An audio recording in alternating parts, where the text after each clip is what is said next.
press the bell icon on the YouTube app and never miss another update.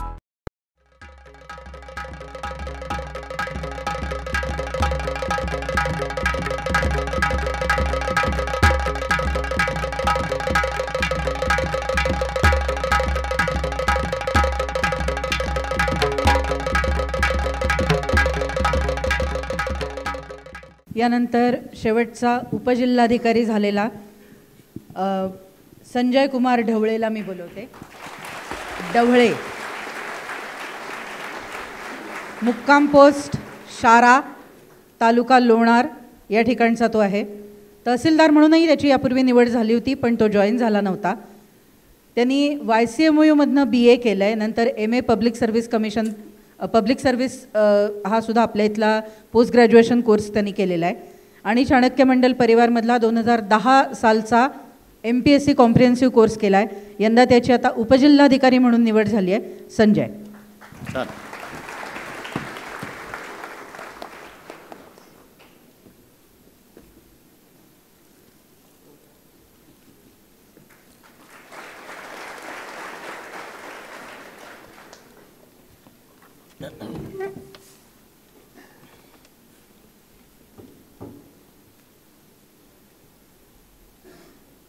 Last candidate आहे. माझे प्रेरणास्थान छत्रपती शिवाजी महाराज, सन्मान्य व्यासपीठ, झालेले आणि होणारे अधिकारी, मित्रमैत्रिणींनो, मी तुम्हाला काही टिप्स देतो. बघा, आपण काय करतो, खूप साऱ्या एक्झामची तयारी एकदाच करतो. त्याच्यामुळे मी तुम्हाला सांगतो की ॲड आली की फॉर्म भरा आणि हॉल तिकीट आलं की अभ्यास करा. हा प्रकार बंद करा.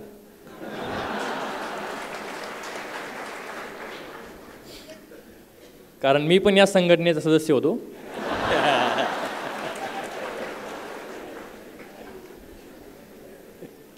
पण ती संघटना लवकरच सोडली. आणि स्वतःला ओळखा.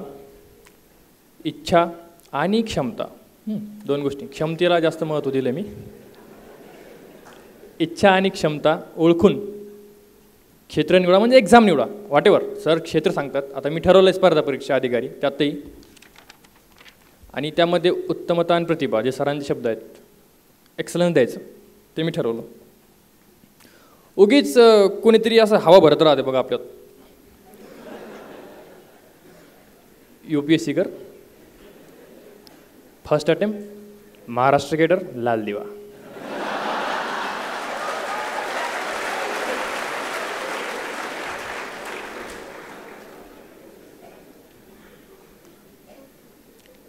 उगीच ट्यूबमध्ये हवा भरणं चाललेली असते आणि ट्यूबला 3 पंक्चर असतात. अशी कंडिशन होऊ देऊ नका. माझ्या स्पर्धा परीक्षेकडे वळण्यासाठी असं सेशन होतं एक डॉक्टर कांबळे यांनी घेतलं होतं. मला भयानक क्रेज होतं PSIचं. PSIचंच क्रेज. सगळे वर्दीवाले पिक्चर बघायचो.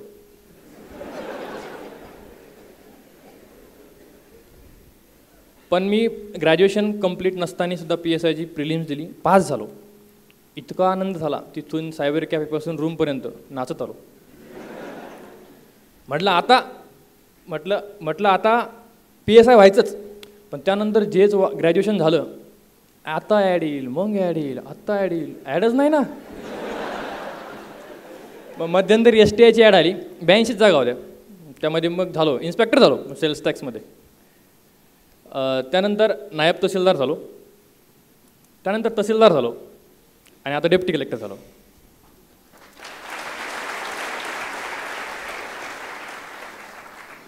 ईश्वराची इच्छा असेल आणि माझ्याकडून मेहनत झाली तर तिथे बसेल मी.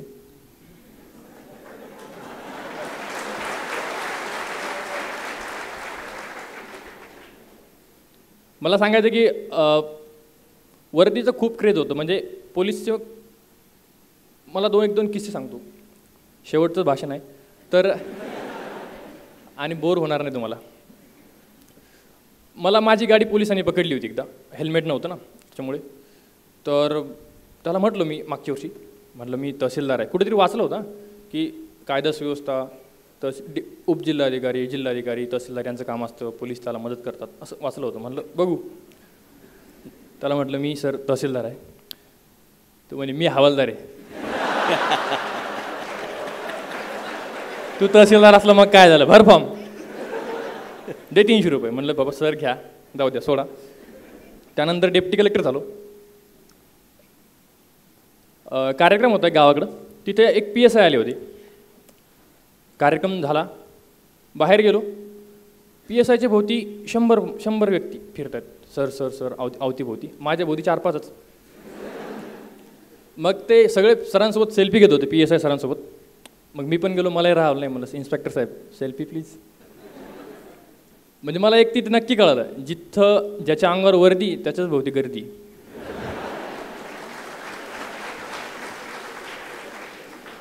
मित्र हो, तुम्ही पोस्ट होल्डर लोकांचा फायदा करून घ्या. फेसबुक त्याच्यासाठी वापरा. म्हणजे फेसबुकवर आता अधिकारी आहेत, मलाही तुम्ही रिक्वेस्ट पाठवा किंवा काय समजा एक्झॅक्टली कुठली बुक लिस्ट आहे ती प्रत्येकाकडून घ्यायची, माझ्याकडून नाही, सर्वांकडून घ्यायची. त्यातल्या कॉमन गोष्टी करायच्या आणि त्याच वाचायच्या. बघा, आपण व्हॉट्सॲपवर काय करत असतो, चॅटिंग चाललेली असते. जनरली सांगायचं काम नाही, पण चॅटिंग चालू असते आणि की आली रे असा ग्रुपवर मेसेज पडला. आता की आली बरं का राज्यसेवेची, की आली राज्यसेवेची. आणि आपण समजा ग्रुपवर जर गेलो बघायला, डाउनलोड करायला, तितक्यात दुसरा मेसेज आला, डबल टिक झाली, पण ती ब्ल्यू झाली नाही. लगेच पुढचा मेसेज, कोणाशी ऑनलाईन.